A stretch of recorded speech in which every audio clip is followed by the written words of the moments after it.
video, we're going to be going over how to build properly on PvP servers. It's going to focus on where to build, how to build, how not to build.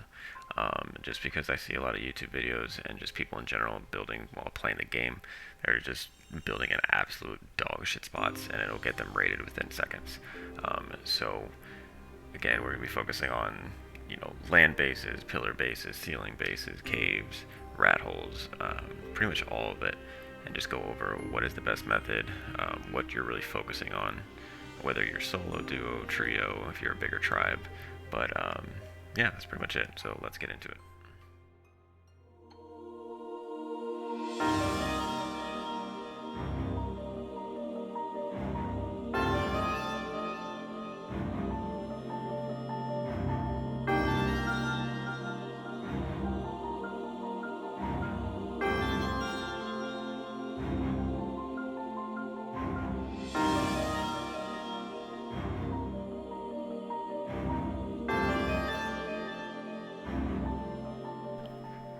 Alright, so the first one on our list is going to be a land base. This is going to be your most common base that you're going to see in Ark. Typically, pretty much you would just scour the map and you'll see a graveyard of these bases that look like that. 99% of the time they're broken into, foundation wiped, whatever it may be. And unfortunately, it's one of the most common bases that people do build when they either they're first starting out or even if they're, have a bunch of hours under their belt. A lot of this has to do with YouTubers and YouTube in general showing, how to build a base or whatever it may be, and they see people build in these spots that are just out in the open, which is honestly one of the worst things that you can do. It's going to piss you off when you get raided. It's going to demotivate you from actually playing the game, and just kind of you won't get to end game, which is the fun part. So moving on. So your number one reason as to why you never want to build on a land base is because of these guys right here. Stegos are absolutely broken. Now they're decently okay since they introduced the net gun with Gen 2. However, you just need to cut it with a hatchet or a sword and you're pretty much good for the next 45 seconds. But other than that, you literally just ride one of these Stegos, equip the rocket launcher, and just run up to somebody's wall and just destroy it. Yeah, heavies take one shot before they get destroyed with a rocket, so it's super easy to rush these bases, especially if you have more than one trimate on.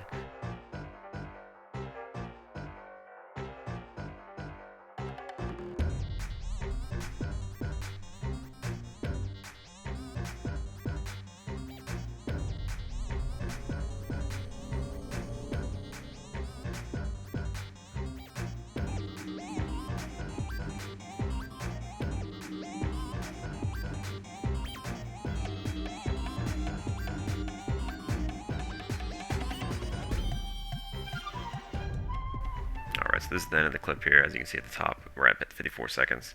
I think in total, this lasted about a minute 5 maybe, for us to wipe this wall. So to put that in perspective, it took us a minute and 10 seconds to wipe out maybe days worth of progress that these people made, just by riding a stego and using a couple rockets.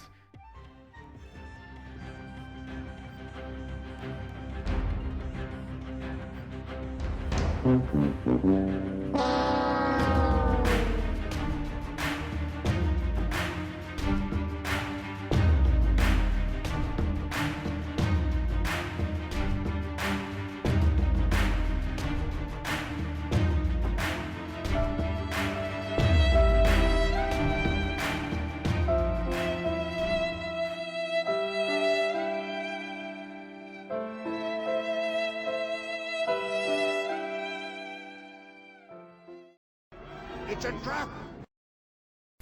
Alright, now that we're recovered from being raided on our land base, the next base is going to be a pillar base. So right off the bat, this is from a raid that we did on a different server, but this is a prime example of line of sighting your own turrets, and it's especially noticeable on pillar bases. So if you're going to look at that left corner with those 3 turrets there on the left, each of those turrets are being blocked by its own separate entity. The very top turret is being blocked by the hatch frame below it. The second turret is being blocked by the hatch frame below it, and then the last turret on the bottom is being blocked by that terrain that's sticking up. So if I were to shoot a rocket from where I'm at up that channel, none of those turrets on the left are going to shoot it until it reaches the very top of that terrain. So essentially what this means is that this kind of pillar design is just dog shit basically, and you should never build something like this. And we'll move on to something that's a little bit better and will keep you somewhat alive a little bit longer. So overall, this kind of design, shit.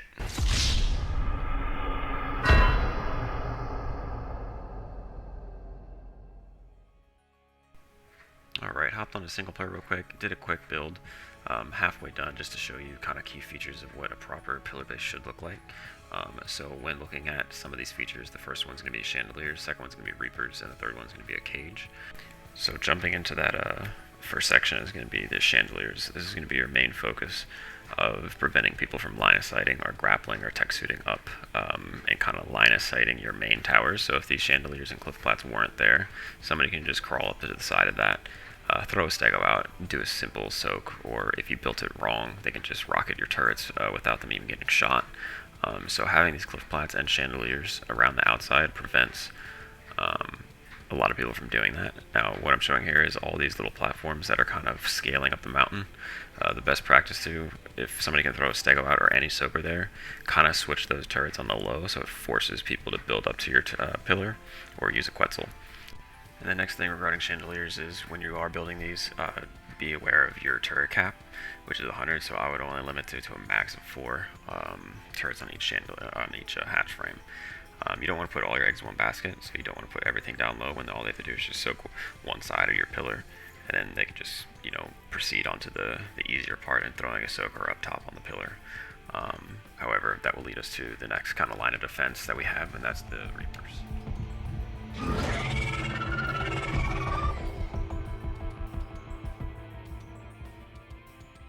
Alright, so the next line of defense are the Reapers that are set up strategically around these cliff plants. Make sure they are encumbered on aggressive. So if they were to throw a stego up and try and soak, they would just see spinach directly off and just eat that stego all the way back down. Reapers are actually fairly hard to kill, just because they have increased damage resistance if they are just normal. If they get Z'd, which is the plant species Z seed, that will create a debuff on them and they'll take increased damage.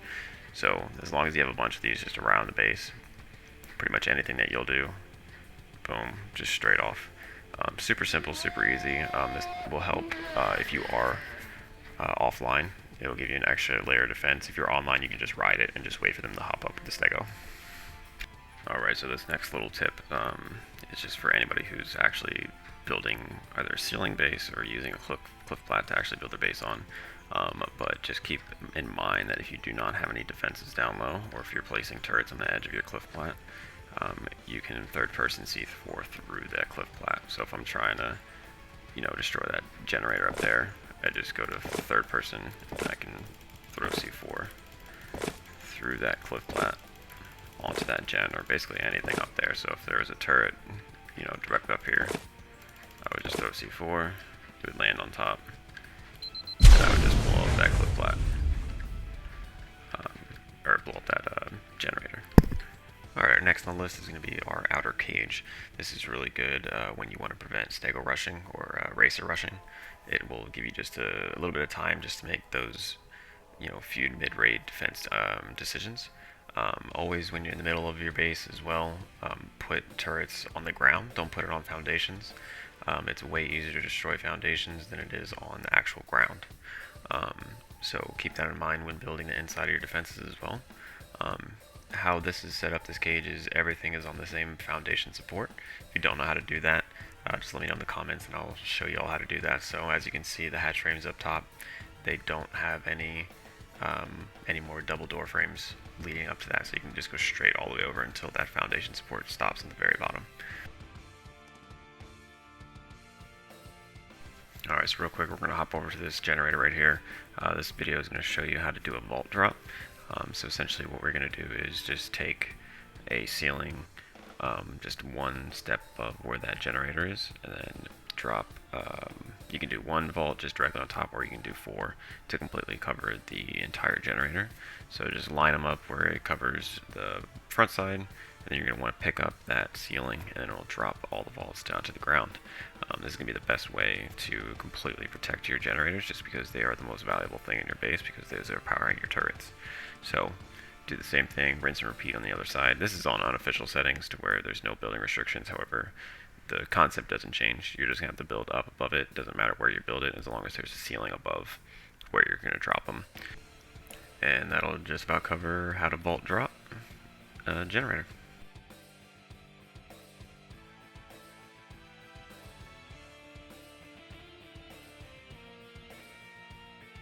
And on the topic of the generator, make sure it's placed on the ground. You don't want to put it on a foundation, because it's much easier to destroy a foundation than it is to destroy a generator, because it's considered tech. And that chart that just flashed across the screen, along with those two little snippets of information, is basically how long or how much it takes to destroy a generator. Alright, so the next building tip is going to be vault dropping the entire outside of your base. That just provides that extra layer, and you can kind of interlock the hatch frames in between all those vault drops as well. Also, I'm pointing out here that I should have probably put another dino gate on the back side of that, just so you have more points of ingress and egress. You never want to limit yourself to one entrance and exit, just because the person raiding you can just focus on that one spot and just light you up. So the top of this cage is just going to be filled with bear traps all the way across. I didn't feel like doing that right now, but just to give you an idea, just line those bear traps across. That's just going to stop stegos in their tracks. And it'll just give you free range to just pretty much do whatever you want to eliminate those soakers that are up top. That middle section here that I'm about to show, you can put that way higher. That's just going to eliminate people from flying a Quetzal above you, and just give you kind of that extra air support up there. But other than that, I mean, you can feel free to kind of build this however you want to build it. This is something I threw together in, I don't know, less than 10 minutes, just to give you an idea. But yeah, so next we're just going to go over quick pros and cons of everything of what we went over for this pillar base.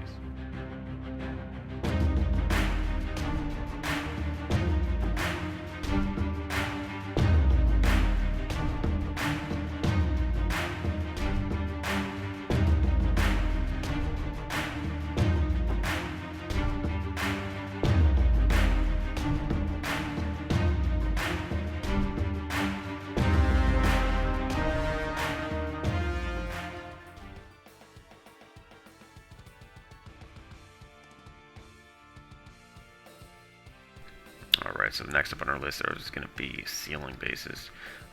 These basically only exist on Aberration, just because no flyers are allowed. You can't even throw them out. So unlike the Valguero Underworld, which is the other option that you can do for a ceiling base, there's no flyers allowed down there. However, you can throw them out and just whistle them. So somebody technically could still cheese with Quetzal or something like that with a flyer.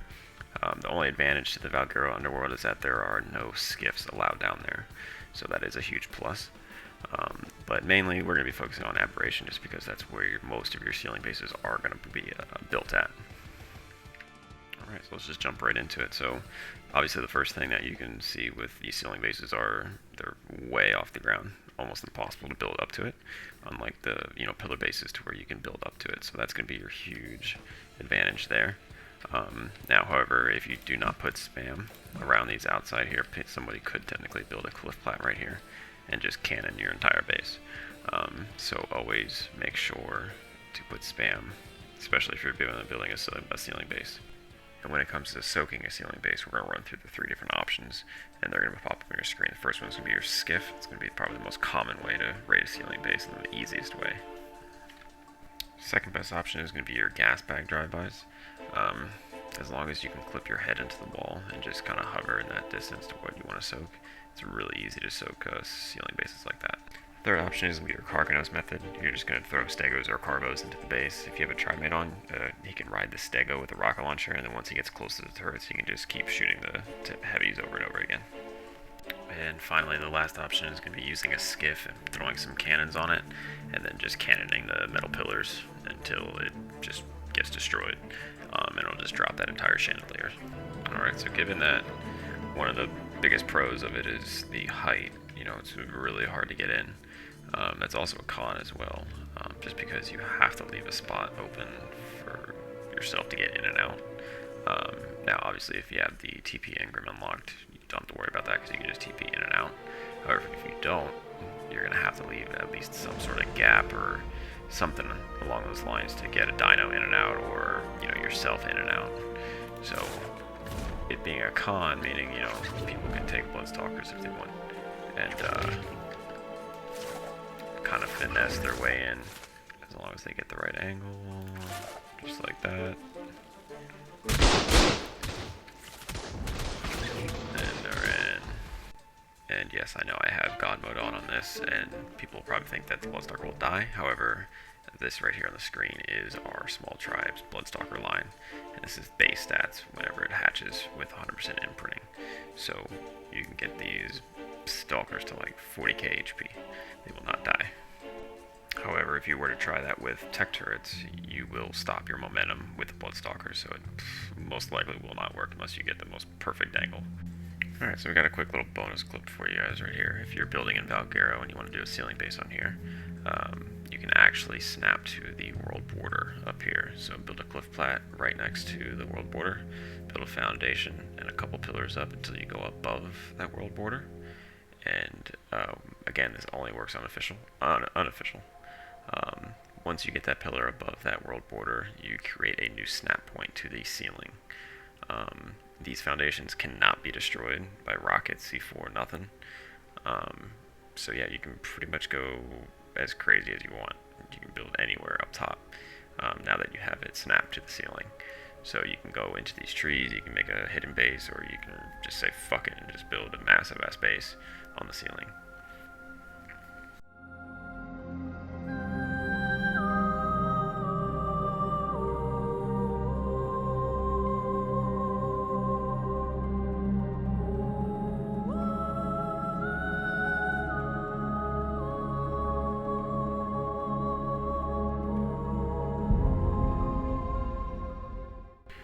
Alright, so yeah, you can pretty much do whatever you want up here.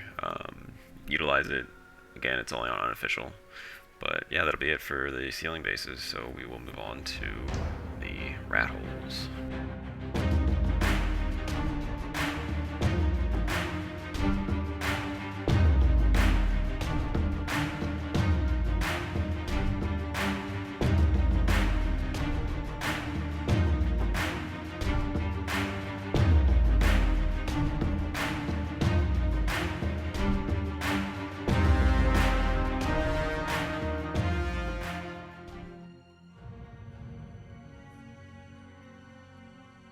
Alright, moving on to our second to last base location. That's going to be the rat holes. This is going to be the most common location that pretty much almost every ARC player is going to go for, just because there's so many YouTube videos explaining rat holes, showing different rat holes, finding the best rat holes, all these unrateable rat holes, all that bullshit. Unfortunately, a lot of these rat holes are just straight dog shit. Me personally, I do build in rat holes if I'm solo. However, there's no point to build any defenses in a lot of them just because you just can't defend it. It's more so as a starter base just to get things going. You can literally live out of a rat hole, especially on unofficial, with just your fabricator, a couple forges, smithy, and all that shit, and do all your raiding just from that rat hole. As long as you have C4 and rockets, you're pretty much good to go. Alright, so we're over here on Center Redwoods. Coordinates are about to pop up for the location of this rat hole, but this is pretty much what you look for in your typical rat hole. There's a few things that kind of stand out to me, especially with this one, is that it's hidden.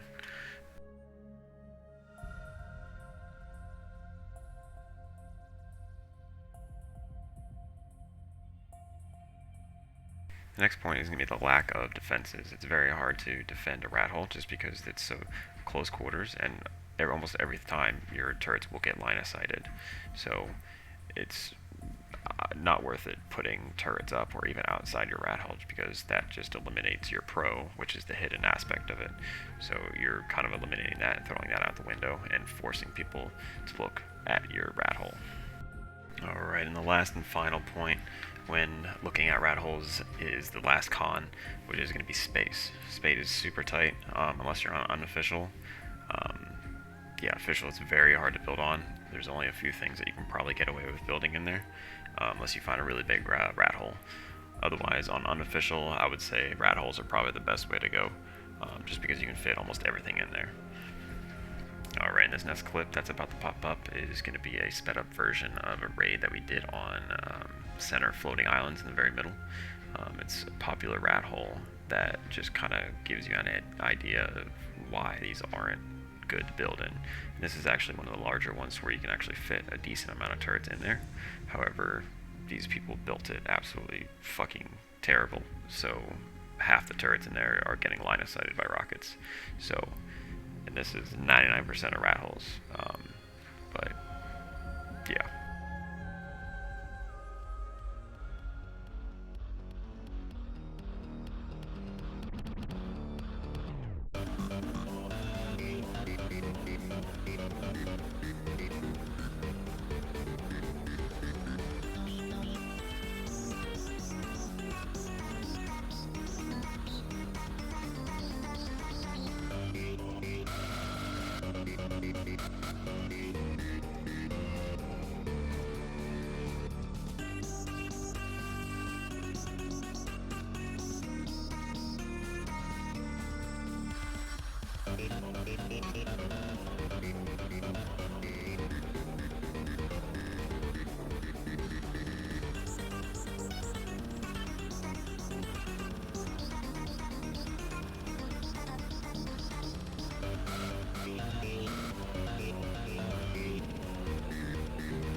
Alright, so yeah, that was pretty much the gist of that raid. As you can see, some of these bags are at like a 15-minute timer, so in total this raid probably took like 30-45 minutes, given that we kept killing ourselves and shit like that. But yeah, all this work these people did for us just to use rockets and third-person C4. So I wouldn't invest too much into these rat holes. Use them as a kind of stepping stone into a larger base or a more secure base. Use them just as like a fob, or put them on one on each map and just use it as a safe spot just to spawn in and craft some C4, or if you're going to do a raid, just as a kind of grouping point. But yeah, so that's going to wrap up kind of the rat hole section of it. And next we're going to be covering caves.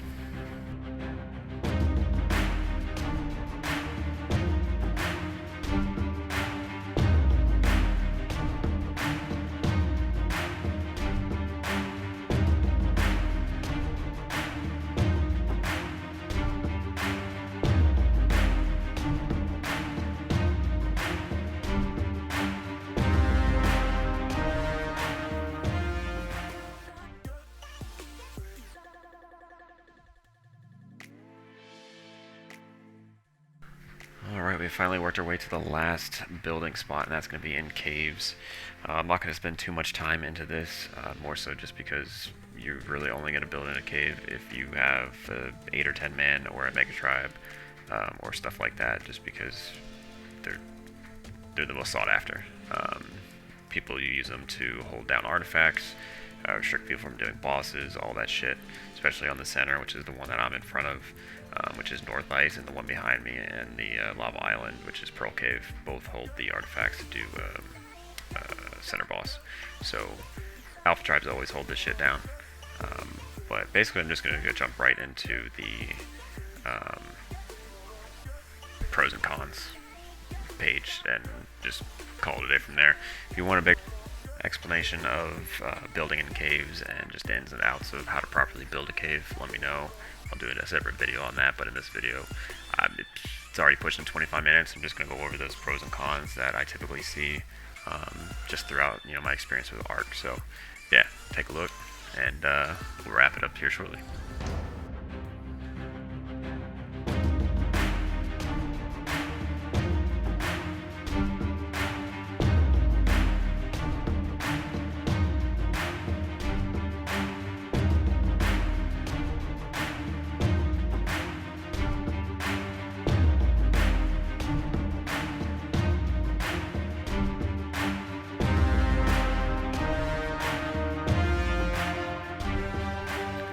Alright, that's going to wrap up this video. Hopefully y'all enjoyed it. Hopefully it's going to help you out when building on Ark. Just don't build in the open. Don't build in stupid spots. It's pretty self-explanatory, but I feel like everybody still does it anyway and just follows YouTube. Yeah, hopefully this helps you out. I appreciate y'all watching. Like, comment. Peace.